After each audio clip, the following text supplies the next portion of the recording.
سلام كم ياللكم كم يتخونوا كلكم تبغوا تقولوا ناتمنى هنا لما عند فيديونا أبكتش عن سرنا 4 استمهاركون 4 عبيت نجارات أزين إمبورتان زخانة نعايز تغماني نبكتش عن سرنا حموشن كحيزين سكر له خصو أبكتش عن سرنا حموشن نعهم ممكن تغماهم خلين لسه حسبكون لما عندي حيزلكم ما تقلهم كلمي يوجن نقع أبتحكم بس حد شو عمل كلكم فتو سرنا حموشن عمل ترى هو فقط سنة سلام قدرنا نعود عمل كون لنا نقولنا ناتمنى خمسة قدما بيلزبلكم أبكتش إسرائيل 4 استمراركون 4 أزين إمبورتان زخانة فلا بيزنسك حجزان نزخ ماين سيتك حجزان نزخ جنكا براكتيكال زخانة أزين إمبورتان زخانة ثم قبيلة نعهم ممكن تقمهم كحجزاهم خلين زبلكون 4 نجارات حزلكم متسألهم حدا بحدا زين نجارات زين كرينا كسع متشرشة تختاتلو زين فيديو زين 4 نجارات زين حدا بحدا كسع متشرشة تختاتلكم رجعتني إذا فيديو زي أمس ودأت كابتي كن حجز نوركم وقال فليز بلا نجارات كم ترخبوا أبي وقتكم قال نجار كم توصلكم ركتني سو نبت فيديونا نخيد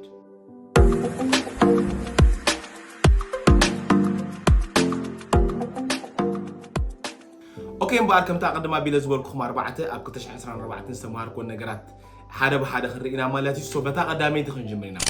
قداميتي حدا زستو الكوز نجار مخا أزيو حدا جنيا إلى حسب كون بزحت سبات كي تردؤهم زجبروه مخنياتهم تنقدر تخجمر كلك أساساً دابل زعاتو حججن كم نورمال زقطر نورمالايز زخوان نقدر بزح حسابات كي تردؤهم زجبروه نقدر السخاء اتن أتاوينان اتي وتأيتاتنا نخيم متأتنا عمونجو عبقة كفتر زجبروه نقدر ولا تأتاويهم من أمنة حادثة استوسن الليفل ندحر أتاوي وسيغو إذا نقدر زين نزل حجز نريو نقدر كفتو حايكني مخنياتو أزيو نتا أتاوينا نزمت قلو مجدن اتو أتاو توتأيتاتنا خام زوت قالوا مجدن أزيو خرح نزجبروا مجدن مالت سخاء نتي أتاونا نمس قالوا مجدن اتوت عينا نوت قالوا مجدن أزيو نترح حق يخيلوا مناتو وتأيتاتنا نوت قالوا مجدن بفتنة ندعبين تكنولوجيا بتحجز ندخونا نمتين تقولنا جن أتاوينا نمس قالوا مجدن ننوح جزء أيتغيرهم درجة مبزحتهم سبات the same way ما أتاويهم زوم تقول مجد معناته أبنو سوي invest يجاوبوني محدش موياتا تاي مهاروني أتاوهم تقولهم زخل مجد هيكيروني 4 حموش 10 عمت 10 حموش عمت 10 عمت قال سبات تمساسال نجارات نجاوبهم زخل أتوت أيتنا نوت قالهم مجد جن أجي تغير لهم كلمة قرب معلتات مس بعد بيت المكينة نخلنا أب موبايل لقات عمي كفتها بلا زخل نجاريا تنرئتها زراعتها نجار بقات عمي تجد سنة كوينا تانيها مالتي تقدر سلز نبرت كأ كليك جيرا أوردر جيرا تمالتي إذا نقدر زمسرعه almost بزح سب زي استوعللو جنكا حرجني زخوانه نجاري استوعله السوقة just imagine قدمي تا فيديو تا بزعبة تا product بزعبة تا زجزانا نبرت قدمي مفلاتنا كنجز حسابات هاي نبرنا بلان هاي نبرنا مدبون هاي نبرنا انت خوانا جن أبز حجي اوان بيزنس يسرح له مجدي نقرأ دشت له مجدي سلسلة غيره هندبت بفيديو مسانا أجات أمي إذا نقدر زي أبي وطنا نقول لا نخينا زي بالحساب متينا within 1 minute كا order جيرنا نتا نبرت مالتي اسكي كوم عن experience لكم نلحت من لسيلكم حسابه هذا example كنوصل نخينا نابنت أجات أمي هندبت إن ده حلفكم فيديو نرأكم كلهم وي تيك توك تكونوا خلوا حج تيك توك شابون سلزلوا وي أمازون بزوح نجارات بأونلاين نبرش سلشيء دلوا أجد موبايلكم سكفتكم قال نجار مسرعهم قد محجي بزعبات نجارت أفلتوا عين براكم مسرعهم موجن إذا نجار زي أسكم دي أخذك أمل لا عليكم تحاسبوا شعوب ويزين ما 1 minute نتا نجار أوردر تجبروها أوردر مسجبركم ما تا أوردر تجبركم لا نالوت واقع $100 تكون تخيلها ويكا $5 تكون تخيل $5 لنا نحسبها أوشت حنت ده زي تملأ $5 وتي الله مالتي $5 إكسبنس أوتي خمالو أوكي إذا حجي وتأيتاتكم نخوت within 1 minute $5 كير الله من الوقت ندحر هذا سب average ولا $10 نساعد زخف ندحر كوينو نزا أوشت حنت ده زت فاء نخمسة من الوقت كنت ساعة فرعان كسر حبي الله حجي رأيهم كنت ساعات فرعان سريحو قل أوشت حنت دقيقات في والو زانك إذا نقرزي أزيو نداقننا مخاب بفتنة ندعبي يزخيدلو مهناتو حجي artificial intelligence متيلو AI متيلو إذا نقرزي خان نزي نداق قلات أفو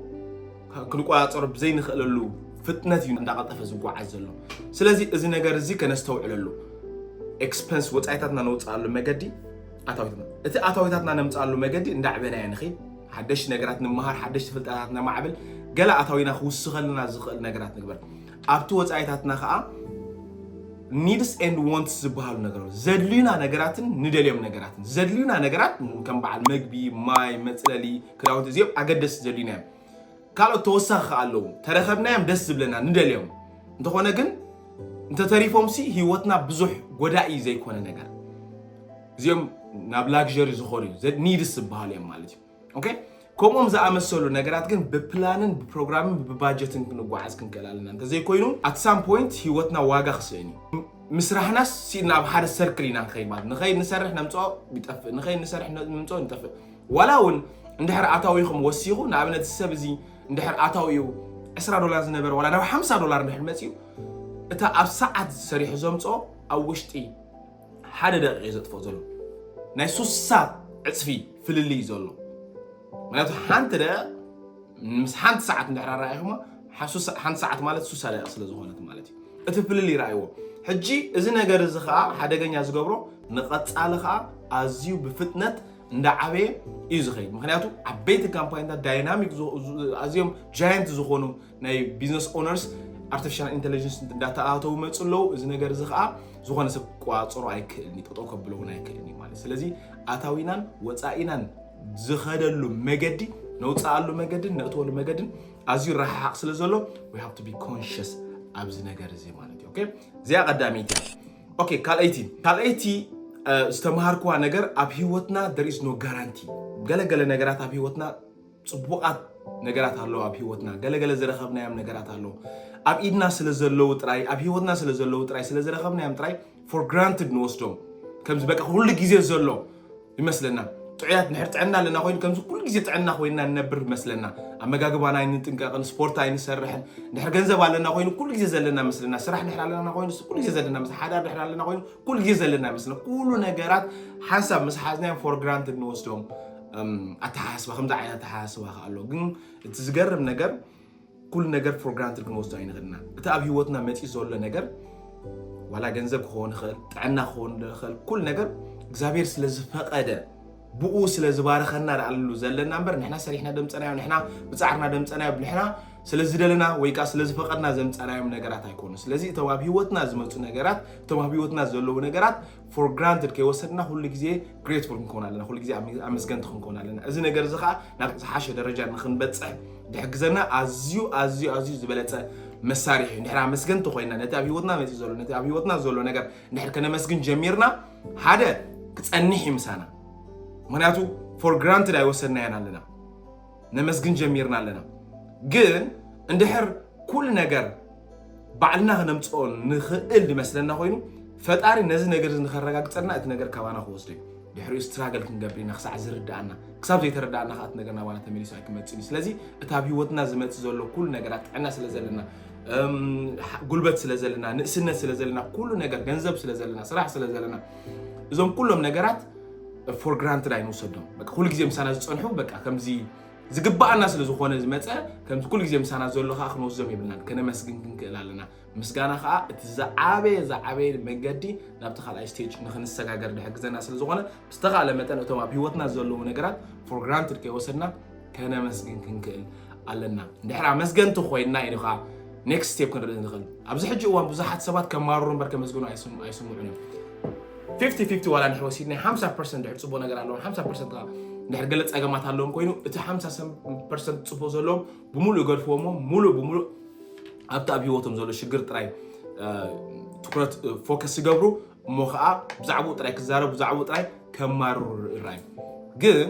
ኣብ ሂወትና ብዙሕ ብሉፃት ነገራት ኣለዉ ክንሪኦም ስለ ዘይከኣልና እዮም እንተኾነ ግን እንድሕር ነዚኦም ብሉፃት ነገር እዚኦም ክንሪኦም ክኢልና እዚ በዚ ከነመስግን ክንክእል ኢና እዚኣ ናብታ ሳልሰይቲ ክትወስደና እያ ማለት እዩ ሳልሰይቲ ኣብ ሂወትና ኣዝያ ኣገዳሲ ዝተምሃርክዋ ነገር እንድሕር ከዓ ኣብ ፕሮብለም ወይ ኣብ ሽግራት ኣብ ሂወትና ዘጋጥሙና ሽግራት ዘለና ኣረኣያ ቶታሊ ተቐይሩ እዚኣ እውን ንብዙሓት ሰባት ክትጠቅም ትኽእል እያ ዝሓስብኮ ምክንያቱ ሕጂ እዚኣ ምስቲ ምምስጋን እውን ስለትኸይድ እያ ማለት እዩ ኦኬ by the way ብዛዕባ ኣብ ሂወትና ዘጋጥመና ሽግራት ብዛዕባ እቶም ኣብ ሂወትና ዘጋጥሙና ፀገማት ኢልና ንሓስቦም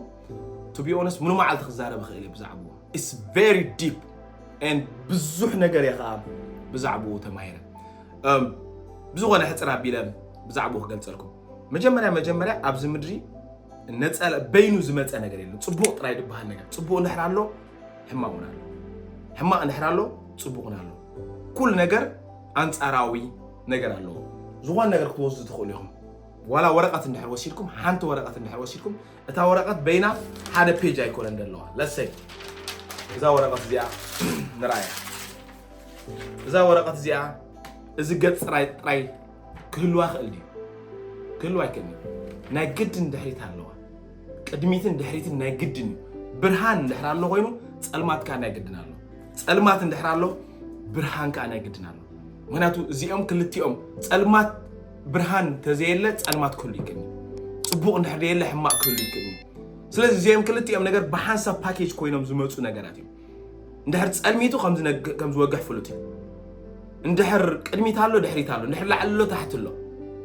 እንድሕር ጸጋም ኣሎ የማን ኣሎ ልቀ ከምኡ ከዓ ድሕር ጽቡቕ ኣሎ ሕማቅ ኣሎ እቲ ዋና ወሳኒ ዝገብሮና ዓና ኔና ኢና ንርኢ እንድሕር እዛ ወረቐት እዚኣ በዚ ሙሉእ ጽሑፍ ኣለዎ ኮይኑ ሞኻ በዚ ወርሓን ጽሑፍ ዘይብላ ኮይኑ ካብ ገለገለ ሰባት እዛ ወረቐት ብዙሕ ነገር ተጻሒፉ ኣሎ ክብሉ ኮይኑ ገለገለ ሰባት ከዓ ወልሓን ዘይተጻሓፈ ወረቐት እያ ክብሉ ኮይኑ it depends እንታይ ዓይነት ኣመለኻኽታ እንታይ ዓይነት ኣረኣእያ እዩ ዘለኩም ኣብቲ ጸገም ንብሎ ዘለና ማለት ኦኬ ስለዚ እዚኦም ክልቲኦም ነገራት ድመፁ እዮም ካልእ ብዛዕባ ኣብ ህይወትና ዘጋጥመና ቻሌንጅ ፈተና ሽግር ገለገለ ሰባት ኣብ ህይወቶም ገለ ለውጢ ይደልይሞ ገለ ውጽኢት ይደልይሞ ነቲ ዝደለይዎ ውጽኢት በቃ ስትሬት ፎርወርድ ምጽእ ኢሉ እቲ ጽቡቕ ነገር ክወሃቦም እዮም ዝደልዩ ለሰይ ኣብ ህይወትኩም ገለ ነገር ትምነዮ ይህሉ ጸሎት ገበርኩም ይህሉ ኾን እቲ ዝደለኹምዎ ነገር ብሽግር ተጠቕሊሉ ይድመጽእ እዚ ክንርድኦ ክንክእል ኣለና ኣብ ህይወትኩም ድሕር ገለ ቻሌንጅ መጺኩም ኣሎ እቲ ቻሌንጅ ናብቲ ዝደለኹምዎ ዘብጽሓኩም መገዲ እዩ ማለት እዩ ሓደ ሰብ ተበጊተሲኡ እንድሕር 10 ናብ ሓደ ቦታ ክበጽሕ ደልዩ ኮይኑ ላይክ ስናፕ ኣብቲ ቦታ ጥብ ኣይብልኒ ክጓዓዙ ዘለዎ መገዲ ኣሎ እቲ መገዲ ከዓ መኪና ተድልዮ መኪና ከዓ መገዲ መኪና ተበላሻተ ብግሩ ክጓዓዙ ኣብ መገዲ ሕሰብ ተማልዮ ብዙሕ ክንገሮ ዝግባአና መገዲ ኣሎ ኦኬ ኩሉ እቲ ኣብ ህይወትና ክመጽእ ንደልዮ ውጽኢት እሱ ብሽግር ፓኬጅ ተገይሩ እዩ ድመጽእ ስለዚ ሓንሳብ ጽልምት ክብለና ክእል እዩ ክጸበና ክእል እዩ ሽግር ክኾን ክእል እዩ ዘይወግሕ ክመስል ክእል እዩ ልክዕ ድቕድቕ ዝኾነ ጸልማት ኣብቲ ኣጋ ወጋሕታ ከም ዝመጽእ ማለት እዩ ብድሕሪኡ እንታይ ዝመጽእ ወጋሕታ እዩ ዝመጽእ ስለዚ ኣብ ህይወትና እንድሕር ፈተና መጺሎ ሽግር እንድሕር መጺሎ ኣብ ህይወትና ዝፍጠሩ ነገራት ወይ ንዓና ይሰርሑልና ወይ ከዓ ንዓና ይሰርሑና እዮም ኦኬ ወይ ሰርሓልካ እዩ ወይ ከዓ ይሰርሓካ እዩ ቅድሚ ዝኾነ ነገር ግን ኣብ ህይወት ሓደ ነገር ንፈጣሪ ንሓቶ ክንምኖ ክንደል ከለና ነቲ ነገር እቲ ዝስከብ ዓቕሚ ብቕዓት ከም ዘለና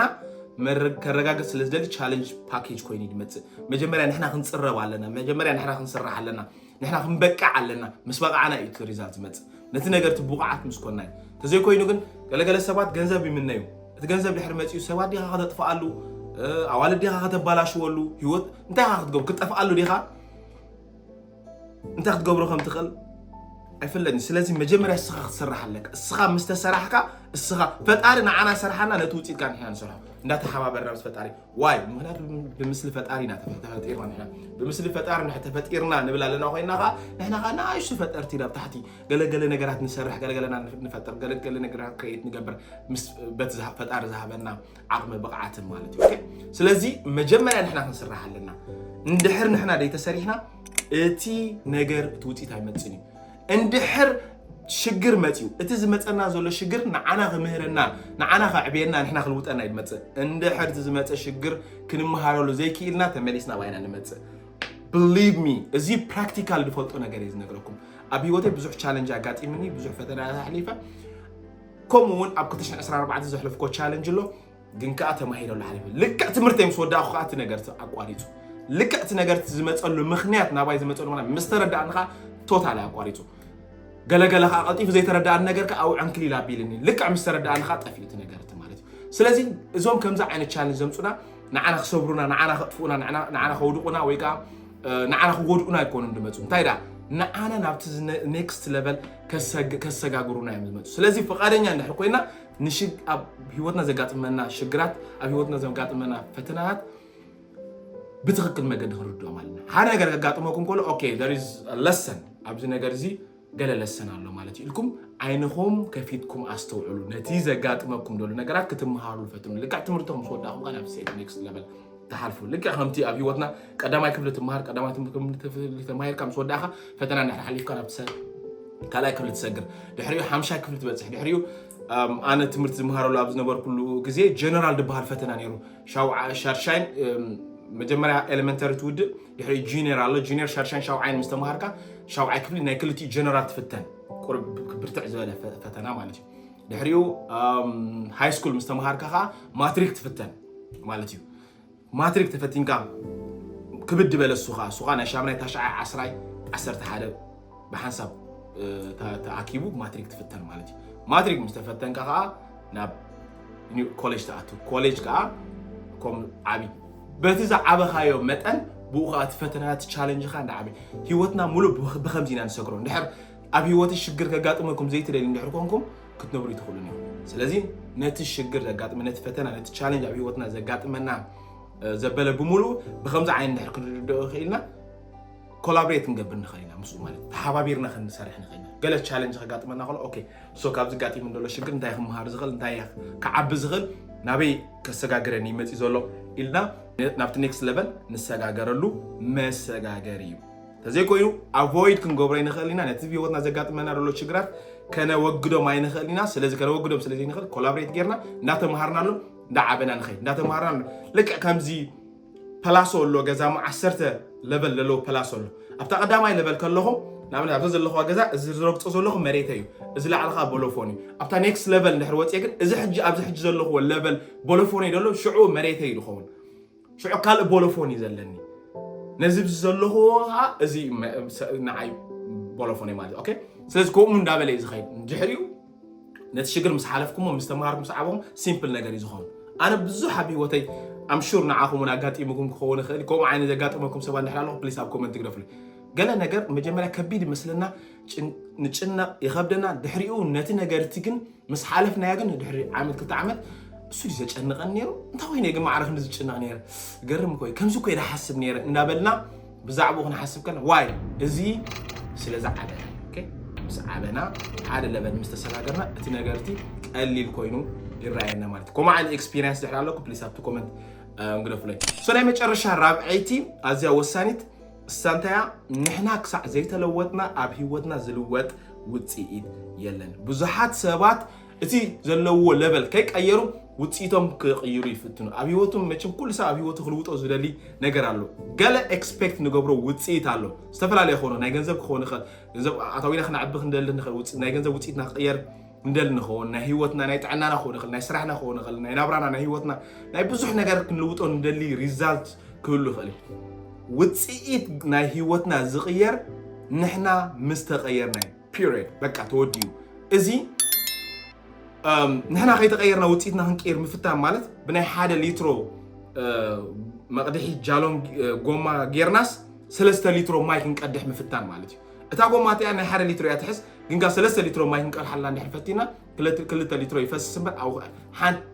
حدا لترو طريح تحس دخل نحر 3 لترو مايك وين نحس ندلي ناي 3 لتر ماي مقديح غوما خنحس كنكلالنا انت زي كوينو ازي غومازي 3 لتر حزنا كني the same thing ندحر وصيتنا غير دلي خوينو انت اقالسنا انتي دفاጫና زستينا ነገር አለ እንታይ ምስቲ ጎቦ እንደፈ ከምዘልና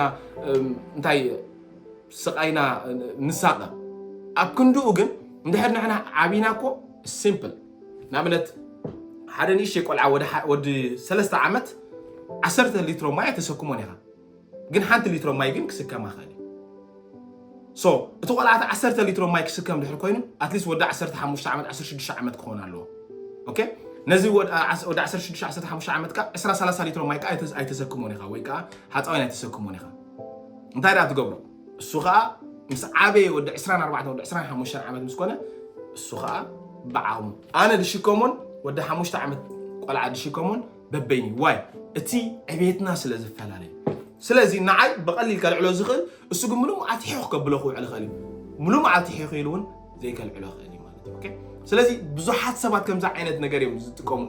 ሶ ኣብ መንጎ ኢሪቴት ሆኑ ይጭነቁ ይሽገሩ እንታይ ወይኒ ህይወተይ ዘይቀየር እንታይ ወይኒ ውፅኢተይ ዘይቀየር እንታይ ወይኒ ኣታዊ ዘይቀየር እንታይ ወይኒ ጥዕናይ ዘይቀየር እንዳበሉ أبزجدة قالسن أبزجدة سقايني عطوا مالتي أنت هو أنا قن simple way أنت تغير الدل الحاجة فمو نوعه غير سبكون استقامة جماعة أنت وتيتكم قد فمو نسخهم أبو وشتهم سرح عند حر أتاويها خوي نتسقم أب أتاويها زلكا فلتأت عقمي بقعت لعل زخوانها أمنات غير عن لهم جماعة مناتو كلنا وتيتنا قايد دقبر بتي زلنا أمنتي زي ناتو زخالة قربوا أوان بزعبة أمنت فيديو خسر حالكم مناتو سفي حارستيزي مناتو كل نجار ناهي وتنا نقول نجار زقوات صار أمنتنا أبت نجار تزلنا أمنتي تنتوتيتي زمتو سلازي توتيتنا هنا قير نحر كوينو تريزالتنا هنا قير نحر كوينو تمجمران لعل زخوان نجار نقول زلنا نحن نحكير لنا أتوينا نحكير لنا بزعبة جنزب دي تحطه سأجمنا جنزب دي قرفوا أيتك على سو السخوم أتي كتم تصوت رجل لهم جنزب كمتزخ السبكونو دحري بقليلو جنزب تختم تصويا دحر بقعت لكم دحر عقم لكم أبتو ماركت بليس دحر فاليو تبغوا تقولوا السبات نحكم تدليت نحكمكم تسيت أبزح الجوال تعم تقوتيرهم بسرح بالتعم بزح دخفوا السبات على واي تدليت يوم كل سبي زيد اليوم واي بقعت سلسلهم نفسهم سلسلة أنت هنا جن دحر بزز الله هو لبل والحين تعب نفسك كي سرحه أب هوتك كي سرحه أب تحسسباي كي سرحه ندحر وتيتك غير دله خوينا جن تم عنده يزن نقولكم بناء حالة لتر جمة 3 لتر ما يقعد حز في التنزله إذا خاء اتسحجيو زي كون نجاري ملو ما عالت من جوب خدفوت وعلمبر وتسيدكم أي كيرني سو نايلو ما عندي زين 4 نجارات أكتش عسنا 4 نستمر كون زين نجارات زي إن دحر تخكل ترديهم من البعض دحر داخل لكم دقاقينكم نزا فيديو زي رأيو أموها قال نجار دحر وشيلكم أبتحجي أكتش عسران حموش دحر أبلاي كتجوروا فتينكم بزوح نجارات كقللكم أبهوتكم بزوح نجارات for sure كقرفلكم زين 4 نجارات زين تراي بدحريو مقدر هيكم علىهم ستيل بزوح نجارات أكتش عسران 4 بزوح مدبات حزنا خدمتنا بزوح ناي بزوح حسابات هيوت كغير زغل مدبات أبز channel زي تنفونينا سلازي سبسكرايب مقباركم يترسعوا زا فيديو زي عن حفتيكم ماخا أنا بقالوت علاقتهم مع حزوكم شير قبروا قد سألنا رخبنا